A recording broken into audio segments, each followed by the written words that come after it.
Voilà, nous poursuivons nos rencontres ici à Sontexpo sur le plateau de la FHP Ensemble et nous sommes très heureux de recevoir Philippe Gouet. Vous êtes le président du conseil départemental du Loir-et-Cher et vous êtes le président du groupe santé des départements de France. Tout à fait, bonsoir.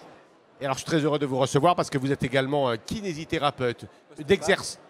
Kinésithérapeute ostéopathe, mais qui n'exerce plus depuis mon mandat politique là. Très bien. C'est un peu compliqué. Vous êtes président du conseil départemental du Loir-et-Cher depuis 2021, juillet 2021. Le Loir-et-Cher, c'est un très joli département. C'est Vendôme. Vendôme.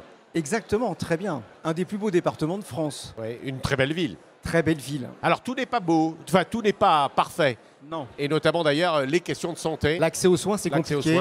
À la région Centre-Val de Loire, qui est une région très problématique sur l'accès aux soins. Tout à fait, au niveau de la démographie des professions de santé, médicaux et paramédicaux. À la fois parce qu'il y a beaucoup de zones rurales. Alors c'est beaucoup de territoires ruraux et puis aussi une population vieillissante. Qui dit population vieillissante dit demande de soins supplémentaires. Et également, il faut dire, probablement insuffisamment de jeunes professionnels de santé, médecins notamment, même s'il y a une université importante à Tours. Alors, on a une université importante à Tours. On a maintenant une université également à Orléans, en région Centre-Val de Loire. Mais c'est la deuxième année. Comme on sait qu'il faut 10 ans pour former un médecin, ça ne va pas tout de suite corriger la situation dans notre région. Mais c'est en attente. Et c'est pour nous une espérance d'avoir des futurs médecins qui vont arriver sur le secteur. À nous de les attirer. Combien de jeunes médecins en formation à Orléans ? Une 100aine, un peu plus de 100. Oui. Mais déjà, ça... Oui, c'est la deuxième année, là. C'est la deuxième année. Et avec une évolution qui va se faire de manière Souhaitons-le. Le problème, positive. c'est qu'il y a des difficultés également pour recruter des enseignants, difficultés aussi pour les terrains de stage, et donc c'est un petit peu compliqué sur la mise en place, mais ça devrait. Et il y a un investissement de la faculté de Tours pour aider à la. Tout à fait. Le conseil, rappelez-nous quand même, parce que tout le monde ne le sait pas, le rôle d'un conseil départemental sur les questions de santé spécifiquement. Alors, les conseils départementaux ont un rôle essentiel sur les solidarités, puisque ça représente à peu près entre 60 et 65% de notre budget. La santé reste quand même encore, malgré tout, une compétence un peu plus sur la région. Mais néanmoins, devant la situation de l'ensemble des départements et la préoccupation de nos concitoyens, la santé, c'est une préoccupation première avec le pouvoir d'achat. Plus de la moitié des départements se sont investis dans des politiques de santé. Et donc, à Département de France, on est présent, bien sûr, dans les ministères pour porter certaines propositions pour favoriser l'accès aux soins et à la prévention dans nos départements. Donc, il y a un investissement important des départements. Mais la crise économique des départements, parce qu'on a une situation assez compliquée, je pense que vous le savez actuellement, avec l'effet ciseau sur l'augmentation de nos solidarités dans les dépenses et la baisse de nos recettes avec les DMTO, ce qu'on appelle les DMTO, c'est des frais de notaire, pour faire simple, qui est à la baisse. Et donc, c'est de plus en plus compliqué pour investir dans la santé. D'ailleurs, on a rencontré Éric Woerth, qui propose un rapport qu'il a proposé d'ailleurs au président de la République, où il est aussi, lui, d'accord avec nous, il faut proposer une dotation santé pour les départements qui investissent dans la santé. Alors, quelle est la typologie des départements qui investissent dans la santé, puisque vous avez la responsabilité au sein de l'association des départements de France? Alors, c'est essentiellement des départements ruraux quand même, qui connaissent le plus de difficultés. Mais néanmoins, les déserts médicaux, maintenant, c'est un peu partout en France, je dirais. Et donc, même dans des grands départements, les présidents de départements s'investissent également sur ces politiques de santé. Il y a un peu de concurrence entre nous. Ce sera celui qui va offrir les meilleures possibilités d'installation sur leur territoire. Mais c'est une préoccupation de beaucoup de départements, plus de la moitié, 62. Donnez-nous quelques exemples d'actions. Des actions. Alors, le 67, par exemple, a mis en place le 64, pardon, a mis en place un dispositif de guichet unique pour accueillir les médecins et les accompagner dans leurs projets. Au niveau du Loir-et-Cher, dans mon département, on a mis en place depuis 2 ans le plan Le 41 en bonne santé, avec 9 axes stratégiques pour essayer d'attirer des professionnels de santé médicaux et paramédicaux. Je peux donner quelques exemples. Une bourse aux étudiants en médecine, 500 € par mois pendant les 2 dernières années, avec un engagement en contrepartie de travailler pendant 3 ans sur le territoire. La même chose pour les étudiants paramédicaux, les IPA également, qu'on accompagne sur 2 ans. des bourses pour les études, s'ils viennent faire pour les stages, s'ils font leur stage sur notre département. Pour les stagiaires, des aides à trouver un logement pendant le stage. S'il y a des difficultés de mobilité, on leur prête un véhicule du conseil départemental. Donc il y a un véritable accompagnement. Accompagnement également dans la création des maisons de santé pluriprofessionnelles, où on accompagne financièrement les communes pour créer ces maisons de santé. En un an, là, en 2023, on a accompagné 8 nouvelles MSP sur le territoire. Et on a 4 projets pour 2024 que l'on va accompagner.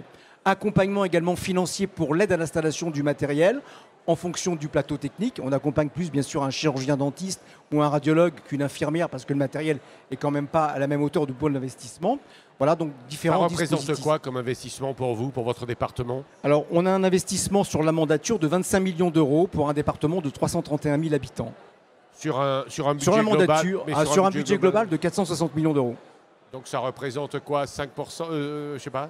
Oui, ça représente. Mais après, il y a d'autres éléments où on peut accompagner aussi. Donc je vais dire, on n'est pas loin de 8-10% sur l'accompagnement. Et le résultat? Alors le résultat, on travaille aussi en partenariat avec notre agence d'attractivité. Agence d'attractivité qui a le rôle de vendre notre plan Le 41 en bonne santé sur les salons médicaux, paramédicaux, se déplacer également dans les facs, dans les instituts de formation des professions médicales et paramédicales. Et donc, on a, depuis 18 mois, réussi à faire venir 50 professionnels de santé, médecins et professions paramédicales. Et alors, dans les 5, depuis 18 mois 18 mois, 50 professionnels de santé. Et d'ailleurs, on est très enviés. Hein? Oui, c'est important. Ouais. C'est important. Ouais. Et ça fait combien de médecins, ça, dans les 50 Sur les 50, ça doit faire 25 médecins. À peu près, c'est moitié-moitié. Ah oui. Et il vous faudrait combien pour être un peu plus décontracté, j'allais dire? Il nous faudra encore 70 médecins. Et il reste? Avec les spécialistes. Hein. Et il reste après? Alors, dans l'engagement que l'on a, nous, avec notre contrat, le plan 41 en bonne santé, il doit faire au minimum 3 ans dans la convention. Oui, il reste. Il découvre l'intérêt de notre département. C'est un département touristique. C'est un département où il fait bon vivre. Un tiers de la zone est massif forestier, la Sologne. Un département, une belle ruralité. Des vignobles. Je ne dis pas l'inverse. Voilà. C'est un beau département. Non, mais voilà, ouais. Les gens qui découvrent le Loir-et-Cher, quand ils sont installés, ils travaillent très rapidement, qu'ils sont accompagnés. Et on les accompagne dans leur projet de A à Z, dans leur installation avec notre agence d'attractivité. On trouve également un job pour le conjoint ou la conjointe. Avec le maire, on va s'occuper de pouvoir inscrire les enfants à l'école, de pouvoir les faire inscrire dans des clubs sportifs ou des associations culturelles. Il y a vraiment un accompagnement global. Il y a une différence de comportement partisan, c'est-à-dire est-ce que gauche et droite, centre, etc. se retrouvent sur ces politiques de santé ou au contraire pas vraiment toujours d'accord? Non, sur le plan 41 en bonne santé a été voté à l'unanimité. Et dans les autres départements où sont mis en place également des plans santé, c'est souvent voté à l'unanimité. C'est la priorité des Français avec le pouvoir d'achat. Donc il faut absolument, on compense un peu les carences de l'État quand même. Hein. C'est quoi un délai d'attente chez un médecin dans votre département? Alors dans le département, sur un médecin généraliste, on est ça dépend, sur les zones rurales, c'est beaucoup plus compliqué. En ville, on est à 48 heures. Sur les zones très rurales où il y a quand même moins de médecins au niveau de la densité médicale, on peut être à 8-10 jours pour avoir un rendez-vous. Mais on est en train de mettre en place un dispositif de télémédecine de qualité qui permet de répondre aux véritables déserts médicaux qu'on peut avoir dans certaines zones de notre département. Et je porte pour Département de France le fait qu'on souhaite une télémédecine de qualité, c'est-à-dire une télémédecine, un binôme, une infirmière ou un pharmacien formé à la télémédecine.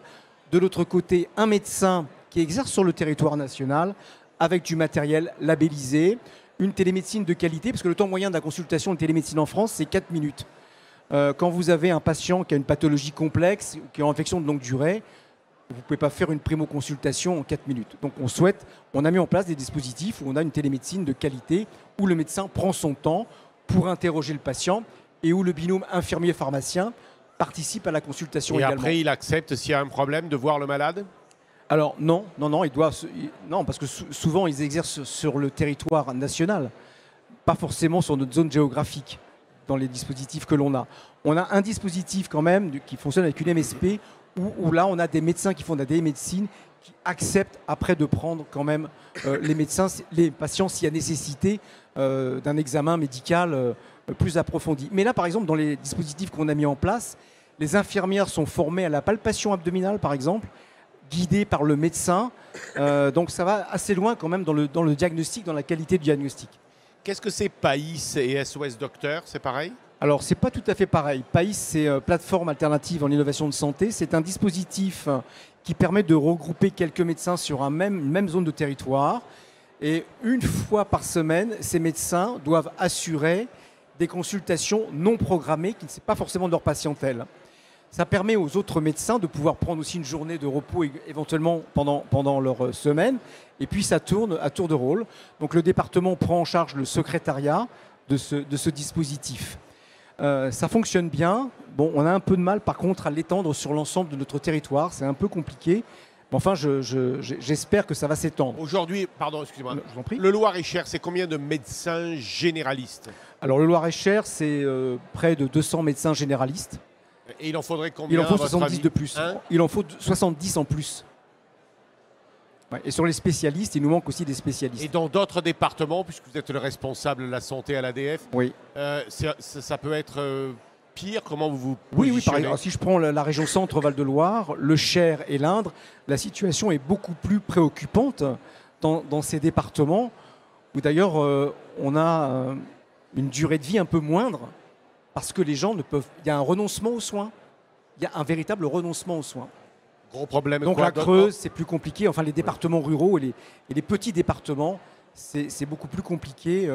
Oui, d'un autre côté, non plus, il n'y a jamais eu des tas de médecins dans des coins très... Dans mes Cévennes natales, il n'y avait pas beaucoup de médecins. Mais là, c'est encore pire. Donc il faut trouver des solutions pour attirer ces professionnels de santé. Vous avez parlé des maisons de santé pluriprofessionnelles. Il y en a combien dans tout votre département? 18. Ouais, et ça marche bien? Alors ça marche bien parce qu'on sait que les jeunes on dit professionnels... parfois que ça coûte très cher et que les gens n'y vont pas. Ça coûte cher, mais maintenant les jeunes professionnels de santé, qu'ils soient médecins ou professionnels paramédicaux, veulent exercer en groupe. Ils ne veulent plus exercer de façon solitaire. Et donc si on veut attirer des professionnels de santé, il faut leur proposer un outil de travail adapté, agréable, et surtout de pouvoir travailler dans un exercice coordonné. C'est ce que souhaitent maintenant les jeunes professionnels de santé, la coordination des soins. Les CPTS, ça fonctionne chez vous? Alors on a 2 CPTS dans le département, oui, ça fonctionne.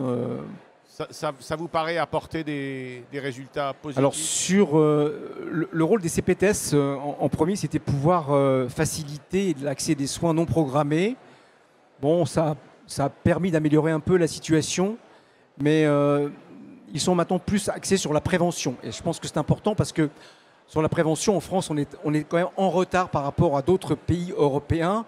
3% du budget de l'assurance maladie est consacré à la prévention, alors que même en Angleterre, on est à 5% par exemple. Vous voyez. Quelles sont les 1 ou 2 propositions centrales que fait votre association des départements de France sur la santé? Alors je l'ai dit, sur la télémédecine, labellisation d'une télémédecine de qualité.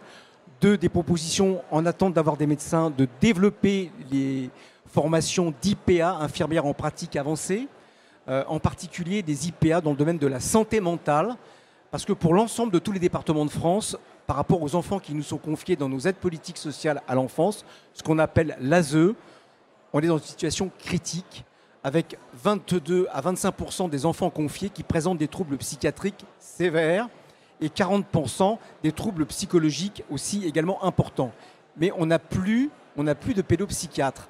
En France, moins de 600 pédopsychiatres, dont un tiers à plus de 60 ans. La situation est extrêmement compliquée. Donc, vous en avez en Loir-et-Cher? On a un pédopsychiatre qui exerce dans un hôpital à Romorantin. Ouais. Mais c'est très compliqué. Et donc justement, ce que propose le département de France aux différents ministres successifs qu'on a vus, parce qu'il y a aussi un problème, c'est qu'on change quand même de ministre quasiment tous les ans. Il faut reprendre à chaque fois les discussions. Dans le Loir-et-Cher, il y a quoi comme hôpital? C'est où? Alors, on a un centre hospitalier à Blois, qui est l'hôpital général, et on a 2 centres hospitaliers qui sont un peu plus petits, à Vendôme et à Romorantin dans les sous-préfectures. Et puis, on a aussi des cliniques. Pour plaisanter, je sais que vous n'aimez pas les pizzas. Expliquez pourquoi. Oui, parce que je m'oppose fermement à la mise en place de télécabines de télémédecine dans les gares SNCF où on va avoir la petite cabine de télémédecine, à côté la cabine photomaton, et puis pourquoi pas un distributeur de pizza à côté.